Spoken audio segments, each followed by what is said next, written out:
Nadie en ese vecindario elegante de Santiago podía creer lo que estaba pasando dentro de esa mansión. Desde afuera, todo se veía perfecto, jardines impecables, un portón de hierro negro, ventanas grandes que brillaban con la luz del sol. Pero adentro, detrás de esas paredes tan bonitas, había un dolor que nadie quería ver. Rosa llegó a trabajar en la casa de los Villanueva un martes por la mañana, con su bolsa de tela colgada al hombro y sus zapatos gastados que hacían un pequeño ruido al caminar. Tenía 42 años, manos fuertes de tanto lavar, y una sonrisa que no pedía permiso para existir. Venía de un pueblo pequeño en el sur, y lo único que traía consigo era ganas de trabajar honrado y mandar algo de dinero a su mamá enferma. El señor Villanueva, Rodrigo, era uno de esos hombres que tienen tanto dinero que ya ni saben cómo gastarlo. Empresario, con traje siempre planchado, reloj de oro y una manera de mirar a la gente hacia abajo que daba escalofríos.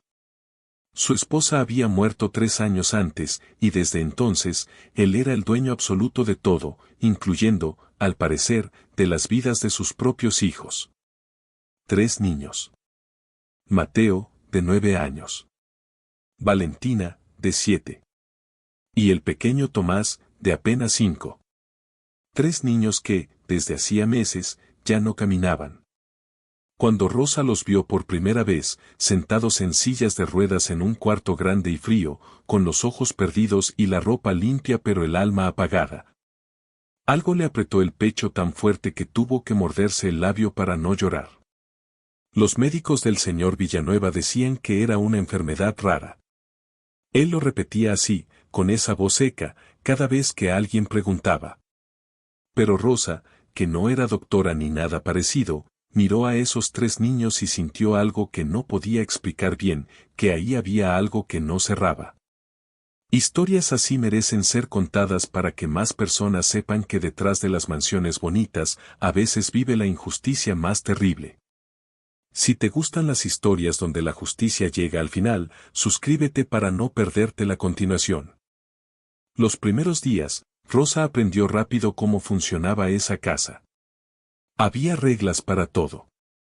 No hablar de más. No hacer preguntas. No entrar a ciertas habitaciones. Y sobre todo, nunca, jamás, cuestionar las decisiones del señor Villanueva sobre los niños. Pero Rosa era de esas personas que observan en silencio. Mientras limpiaba, mientras servía, mientras doblaba ropa, sus ojos iban registrando todo. Y lo que veía le revolvía el estómago. Mateo, el mayor, pasaba horas mirando por la ventana con una expresión que no era de niño. Era una mirada cansada, vieja, como si ya hubiera visto demasiado para su edad. A veces Rosa lo sorprendía apretando los barrotes de su silla con los dedos, como si quisiera arrancarlos. Pero cuando el señor Villanueva entraba al cuarto, Mateo se ponía rígido y miraba al suelo. Valentina era diferente. Ella todavía intentaba sonreír, pero era una sonrisa que dolía de verla, porque se notaba que la estaba practicando, como quien ensaya algo que no siente. Le gustaba dibujar, y llenaba hojas y hojas con figuras de personas corriendo, saltando, bailando. Personas que hacían todo lo que ella no podía hacer. Y el pequeño Tomás, ¡ay, Tomás! Ese niño era el que más le partía el corazón a Rosa. 5 años. Tan chiquito. Se quedaba dormido en su silla con un osito de peluche apretado contra el pecho, y a veces, entre sueños, movía los pies. Apenas un poco. Como si su cuerpo recordara algo que su mente ya estaba olvidando. Rosa empezó a notar que los niños comían poco. No porque no tuvieran hambre, sino porque la comida que les daban era extraña. Siempre la misma, siempre preparada por el señor Villanueva en persona, lo cual era raro, porque ese hombre no pisaba la cocina para nada más. Un día, mientras Rosa recogía los platos, Mateo la miró fijo y le dijo en voz muy baja, casi sin mover los labios, no coma usted de lo que nos dan a nosotros. Rosa sintió un frío que le bajó por la espalda hasta los talones. Esa noche, en el cuartito pequeño donde dormía, no pudo cerrar los ojos. Estaba pensando. Estaba recordando esa mirada de Mateo. Estaba sumando cosas que no le cuadraban. Y entre todo ese silencio oscuro, tomó una decisión que iba a cambiarlo todo. Ella no se iba a quedar quieta. Rosa era una mujer sencilla, pero no era tonta. Había criado sola a 2 hijos, había trabajado en casas ajenas desde los 16 años y había aprendido que la vida te enseña cosas que ningún libro puede enseñarte. Una de esas cosas era reconocer cuando algo estaba muy mal, aunque nadie más lo dijera en voz alta. Entonces empezó a hacer algo que parecía simple pero que requería mucho cuidado, empezó a guardar muestras de la comida de los niños. No era fácil. La casa tenía cámaras en casi todos los rincones. El señor Villanueva revisaba las grabaciones con una frecuencia que daba miedo. Había despedido a una empleada anterior solo porque la vio hablando por teléfono en el pasillo durante 3 minutos. Así era él. Controlador. Meticuloso. Un hombre que necesitaba tener todo bajo su poder. Pero Rosa había encontrado un ángulo muerto. Un pequeño espacio entre la alacena y la pared de la cocina donde la cámara no llegaba. Ahí, con movimientos lentos y naturales, comenzó a guardar pequeñas porciones de la comida de los niños en bolsitas de plástico que escondía dentro de su delantal. Por las noches, las guardaba en su bolsa personal, entre la ropa y una Biblia pequeña que siempre cargaba consigo. Nadie revisaba sus cosas. Era solo la empleada. Invisible, como siempre. Lo que Rosa no sabía todavía era que Mateo la estaba ayudando sin que ella se lo pidiera. El niño, con esa inteligencia tranquila que tenía, había empezado a distraer a su padre en los momentos clave. Pedía agua, preguntaba algo, llamaba su atención justo cuando Rosa necesitaba unos segundos libres. Era como si entre los dos hubieran formado un equipo silencioso, sin palabras, sin acuerdos, solo con miradas. Una tarde, Valentina tomó la mano de Rosa mientras la peinaba y le preguntó algo que la dejó helada: ¿usted se va a quedar con nosotros, o también se va a ir como los otros? Rosa entendió entonces que no era la primera en sospechar. Y que las personas anteriores, las que se habían ido, quizás no se habían ido por su propia voluntad. Eso cambió todo. Ya no era solo una sospecha. Era una certeza que le quemaba por dentro. Esos niños estaban siendo envenenados lentamente por su propio padre. Y el motivo, Rosa aún no lo sabía, pero estaba dispuesta a descubrirlo aunque le costara todo. Tomó su teléfono viejo, el que guardaba apagado en el fondo de su bolsa, y escribió un mensaje a su hijo mayor, que vivía en la ciudad: necesito que me ayudes a analizar algo. Es urgente. No le digas a nadie. El secreto había empezado a moverse. El hijo de Rosa se llamaba Diego. Tenía 26 años, trabajaba en una farmacia del centro y sabía lo suficiente sobre medicamentos como para entender cuando algo no encajaba. Cuando recibió el mensaje de su mamá, supo por el tono que no era algo menor. Rosa no exageraba. Nunca lo había hecho. Se encontraron un domingo, el único día que Rosa tenía libre. Se sentaron en una plaza pequeña, lejos de la mansión, con el viento frío pegándoles en la cara y un café caliente entre las manos. Rosa sacó las bolsitas de plástico con cuidado, mirando alrededor como si esperara que alguien la estuviera siguiendo. Diego las observó, las olió con cuidado, y frunció el ceño. Mamá, esto necesita un análisis de verdad. Yo solo no puedo decirte qué es. Pero sí pudo decirle algo importante, que la textura de una de las muestras le recordaba a un compuesto que había visto en la farmacia. Algo que en dosis pequeñas y constantes podía causar debilidad muscular progresiva. Algo que un médico común podía confundir fácilmente con una enfermedad neurológica rara. Rosa sintió que el suelo se movía bajo sus pies. Esa semana de regreso en la mansión fue la más difícil de su vida. Tenía que actuar normal. Sonreír. Limpiar. Servir. Mientras por dentro cargaba una verdad tan pesada que a veces sentía que no podía respirar bien. Pero entonces pasó algo que aceleró todo. El señor Villanueva anunció en la cena, con esa voz tranquila que usaba para decir las cosas más terribles, que había tomado una decisión. Los niños iban a ser internados en una clínica privada en el extranjero. Una clínica especializada, dijo. Para tratarlos mejor, dijo. Se irían en menos de 3 semanas. Rosa miró a Mateo. Mateo la miró a ella. Los dos sabían lo que eso significaba. Si esos niños salían del país, desaparecían. Nadie los volvería a ver. Nadie haría preguntas. El señor Villanueva cobraría los seguros de vida que había sacado a nombre de los 3, algo que Rosa había descubierto por accidente al ver unos documentos que él había dejado sobre el escritorio una tarde que se creyó solo. 3 pólizas. 3 niños. Millones de dólares. Todo encajó de golpe como un puñetazo en el pecho. Rosa fue al baño, cerró la puerta, abrió el grifo del agua para que no la escucharan, y lloró. Pero solo se permitió 2 minutos de llanto. 2 minutos exactos. Después se limpió la cara, se miró en el espejo, y se dijo a sí misma en voz baja pero firme, no. Estos niños no se van a ningún lado. El tiempo se estaba acabando. Y Rosa tenía que moverse rápido. Rosa no dormía más de 3 horas por noche. Tenía los ojos cansados pero la mente completamente despierta, funcionando todo el tiempo, calculando, planeando, recordando cada detalle. Sabía que un error podía costarle no solo el trabajo, sino la libertad. El señor Villanueva tenía abogados, tenía contactos, tenía dinero suficiente para destruir a una persona sencilla como ella sin siquiera despeinarse.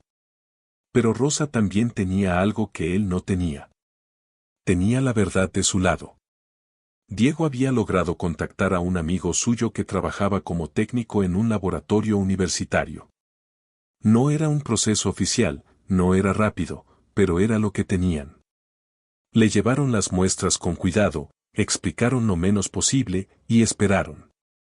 La respuesta llegó un jueves por la tarde, por mensaje de texto, mientras Rosa pelaba papas en la cocina de la mansión. Era un nombre. Un compuesto químico largo y complicado que Rosa no entendió del todo. Pero Diego se lo explicó esa noche por teléfono, hablando en voz muy baja desde el baño de su apartamento. Era una sustancia que bloqueaba progresivamente la transmisión nerviosa en los músculos. En dosis pequeñas, administrada con regularidad en la comida, producía exactamente lo que tenían esos niños. Debilidad. Parálisis gradual.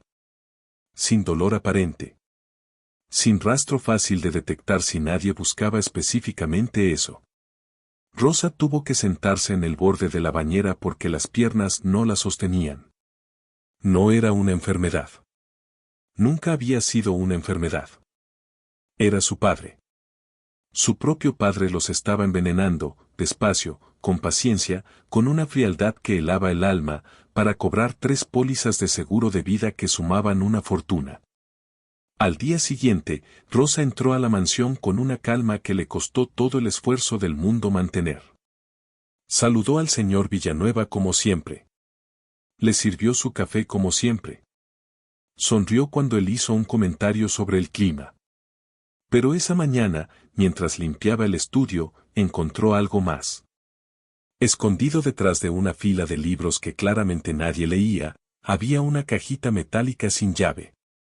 La abrió con manos temblorosas y encontró 3 frascos pequeños sin etiqueta, una jeringa, y un cuaderno pequeño con fechas y dosis escritas con la letra ordenada y fría del señor Villanueva.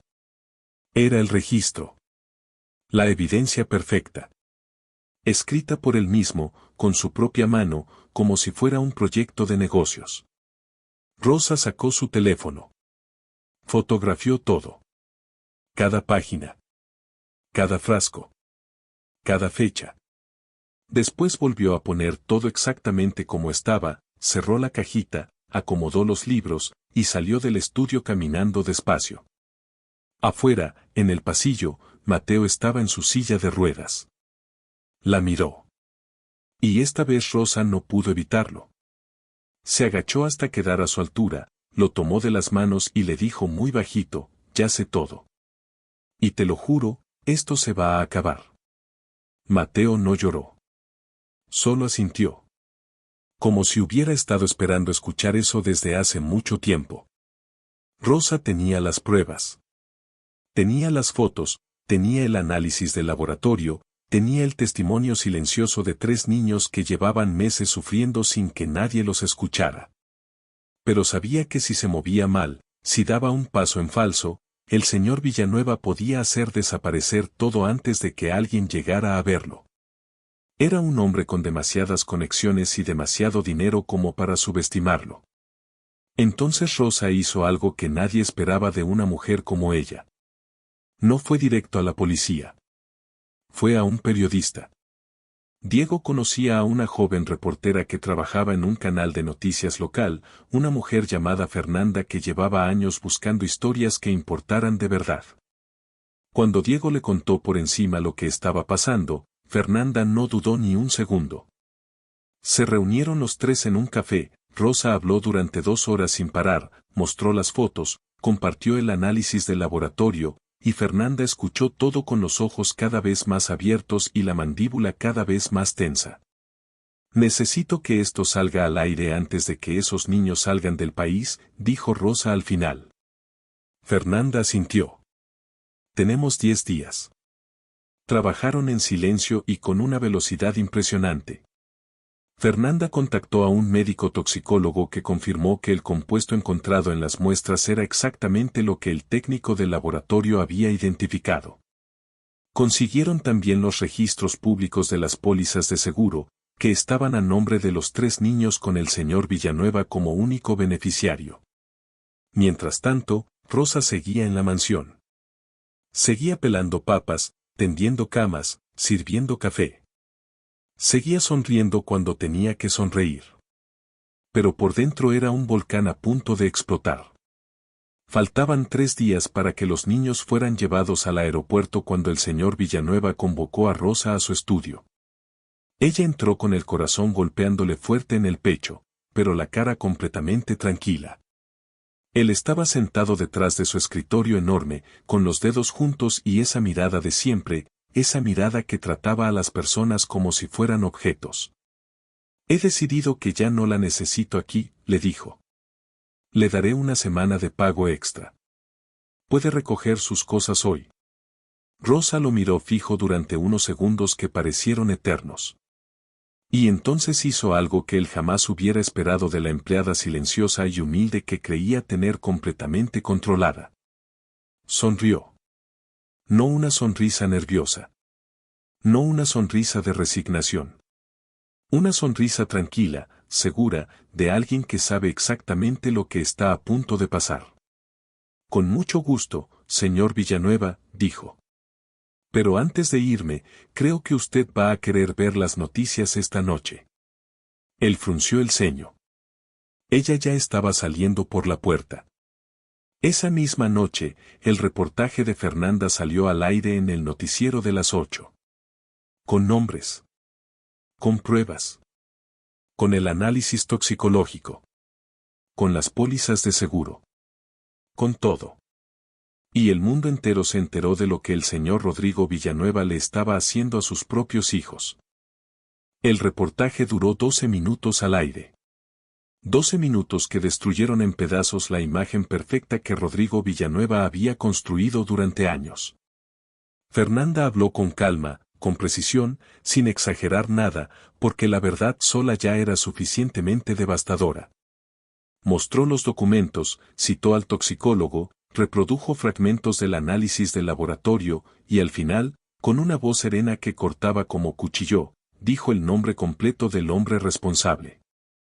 Las redes sociales explotaron en minutos. El número de la mansión empezó a sonar sin parar. Los vecinos que siempre habían visto ese portón de hierro negro con admiración ahora lo miraban con horror. Los socios de negocios del señor Villanueva comenzaron a llamarlo, primero confundidos, después furiosos, después simplemente dejaron de llamar. Su mundo entero se empezó a desmoronar en tiempo real, como un edificio al que le quitan la base. Esa misma noche, 2 horas después del reportaje, llegaron las autoridades a la mansión. Rosa estaba esperándolos afuera, sentada en los escalones de la entrada con su bolsa de tela sobre las rodillas, exactamente igual a como había llegado el primer día. Solo que ahora no estaba sola. Diego estaba a su lado, con el brazo sobre sus hombros, y Fernanda estaba un poco más atrás, con su camarógrafo grabando todo. Los policías entraron. El señor Villanueva intentó hablar con su abogado por teléfono, intentó explicar, intentó usar ese tono autoritario que siempre le había funcionado con todo el mundo. Pero esta vez no había nadie dispuesto a escucharlo. Encontraron la cajita metálica exactamente donde Rosa la había dejado, detrás de los libros en el estudio. Los frascos, la jeringa, el cuaderno con las fechas y las dosis escritas con su propia letra. Todo intacto. Todo perfectamente documentado por él mismo, con esa meticulosidad enfermiza que tenía para los negocios y que ahora se había convertido en la evidencia más contundente en su contra. Pero lo que nadie esperaba fue lo que pasó después, cuando los médicos que llegaron junto con las autoridades revisaron a los 3 niños. Mateo habló primero. Con voz pausada, mirando directo a los ojos de la doctora que lo examinaba, le contó todo. Cuando había empezado a sentir las piernas pesadas. ¿Qué días le daban esa comida diferente? Como su papá le decía que era una enfermedad, que era su culpa por ser débil, que ningún médico de verdad podía ayudarlo porque su caso era demasiado especial. 9 años. El niño tenía 9 años y había cargado todo eso solo, protegiendo a sus hermanos como podía, guardando silencio porque tenía miedo de que si hablaba las cosas se pusieran peor. Valentina mostró sus dibujos. Todas esas hojas llenas de personas corriendo y saltando que Rosa había visto desde el principio. La doctora las miró y tuvo que voltear la cara un momento para recomponerse. Y el pequeño Tomás, cuando una enfermera se agachó a su altura y le preguntó cómo estaba, respondió algo que se escuchó en toda la habitación y que Fernanda capturó con su micrófono sin querer: bien. Porque la señora Rosa dijo que ya se iba a acabar. En ese momento, Rosa, que estaba en el pasillo escuchando todo desde afuera, se cubrió la boca con la mano y cerró los ojos. La verdad ya estaba afuera. Ya no había forma de esconderla. Rodrigo Villanueva fue detenido esa misma noche. Lo sacaron por la puerta principal de su propia mansión, con las manos esposadas detrás de la espalda y rodeado de cámaras que él no había invitado y que no podía controlar. Ese hombre que siempre había manejado todo desde las sombras, que siempre había tenido una salida, un contacto, un abogado listo para resolver cualquier problema. Estaba ahora completamente expuesto bajo las luces de los flashes y los reflectores de los noticieros. Y lo que más impresionó a todos los que estaban ahí fue su expresión. No lloraba. No pedía perdón. No mostraba vergüenza. Caminaba con esa rigidez suya de siempre, mirando al frente, como si todavía creyera que esto era algo que se podía solucionar con dinero y con tiempo. Como si el mundo entero que lo estaba viendo en ese momento fuera un inconveniente temporal y no el colapso definitivo de todo lo que había construido. Pero entonces pasó algo que nadie había planeado. Mateo, desde la ventana del cuarto de los niños en el segundo piso, lo estaba mirando. Y cuando su padre pasó por debajo, Rodrigo levantó la vista, quizás por instinto, quizás porque en algún rincón pequeño y oscuro de su interior todavía quedaba algo humano que buscaba a su hijo. Se miraron durante un segundo. Solo un segundo. Y Mateo no lloró. No gritó. No dijo nada.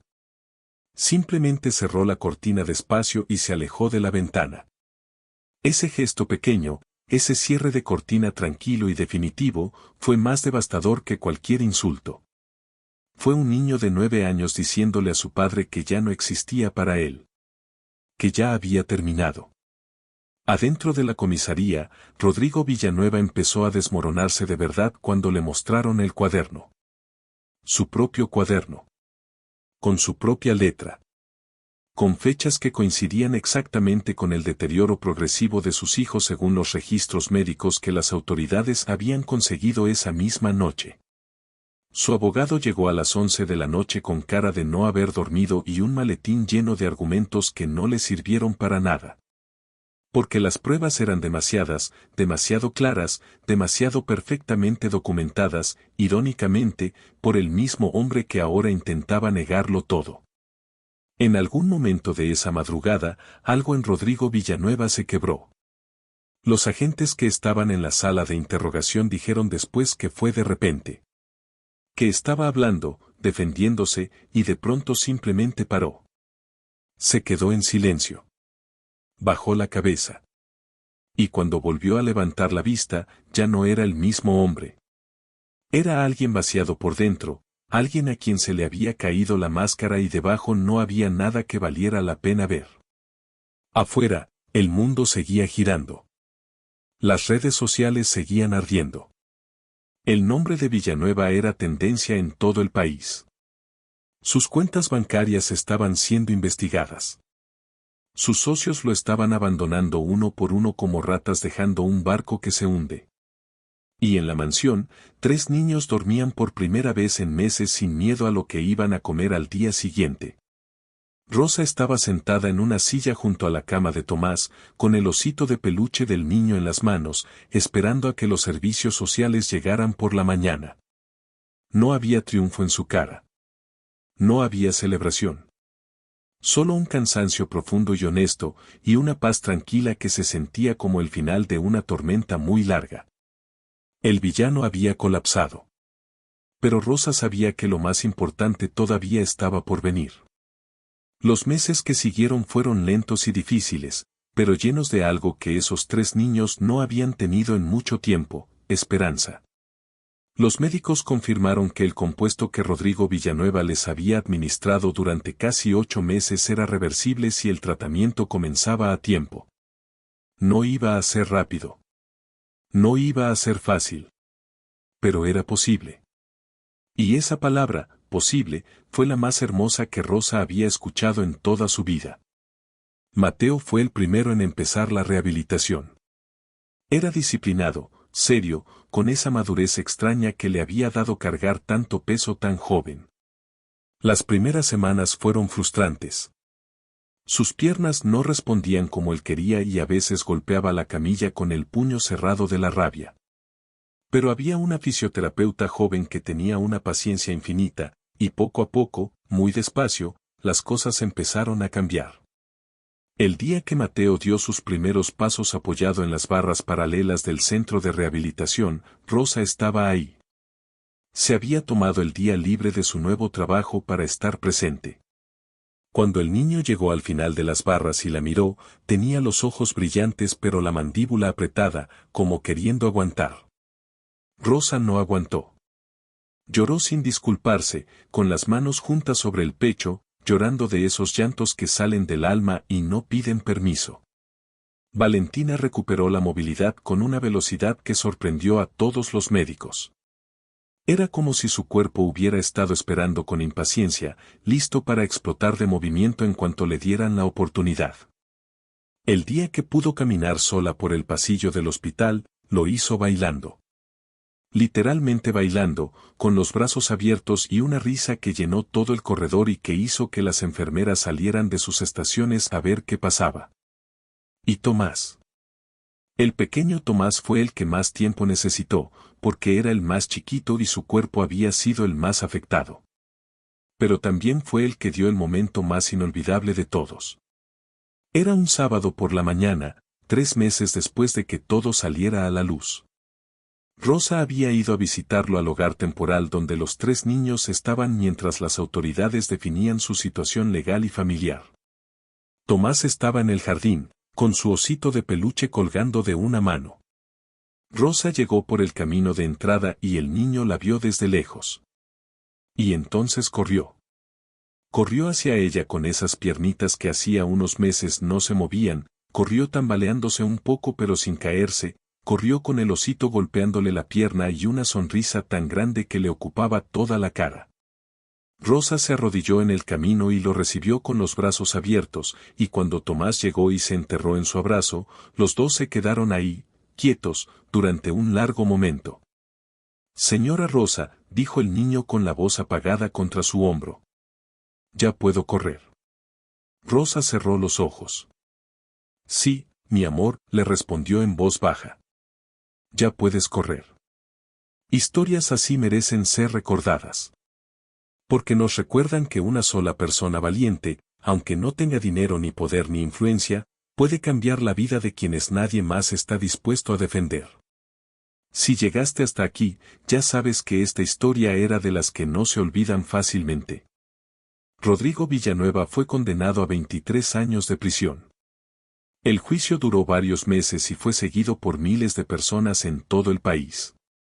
Cada día que salían nuevos detalles del caso, la indignación crecía más.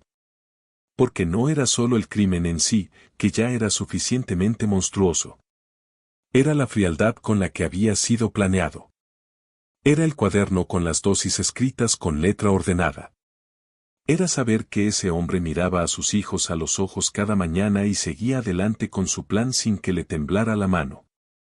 Sus cuentas bancarias fueron intervenidas. La mansión fue embargada. Todo ese mundo perfecto que había construido sobre mentiras y sobre el sufrimiento de 3 niños inocentes se desintegró completamente, sin dejar nada en pie. Rosa no fue al juicio. No necesitaba estar ahí. Ella ya había hecho su parte. Siguió trabajando. Consiguió un nuevo empleo en una familia sencilla y tranquila, gente buena que la trataba con respeto y que le daba tiempo para visitar a los niños los fines de semana mientras el proceso legal avanzaba. Mandaba dinero a su mamá en el sur. Dormía bien por las noches. Eso, para ella, ya era suficiente. Los 3 niños fueron adoptados finalmente por una tía materna que vivía en otra ciudad, una mujer que los recibió con los brazos abiertos y que lloró durante la audiencia de adopción sin intentar disimularlo.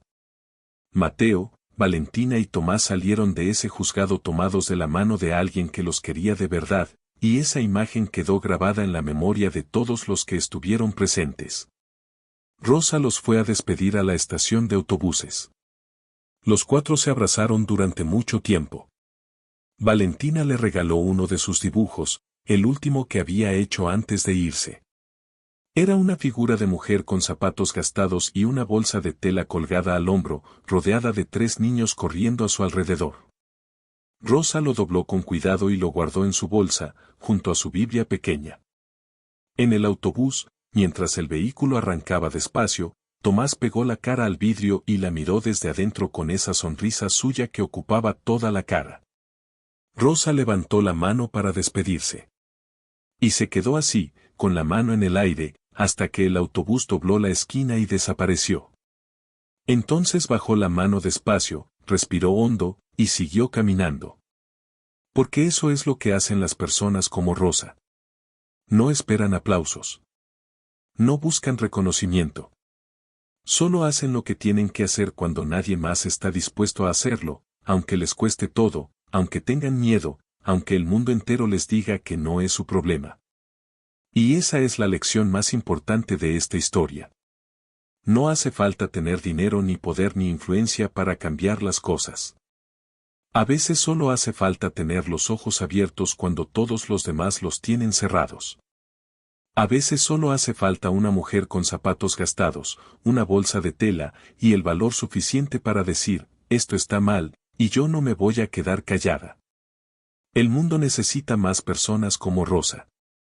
Y quizás, después de escuchar esta historia, tú también recuerdes que en algún momento de tu vida vas a tener la oportunidad de ser esa persona para alguien que no tiene a nadie más. No la dejes pasar. Historias como esta existen para recordarnos que la justicia llega, aunque tarde, aunque duela, aunque el camino sea largo y oscuro. Y que siempre vale la pena luchar por ella.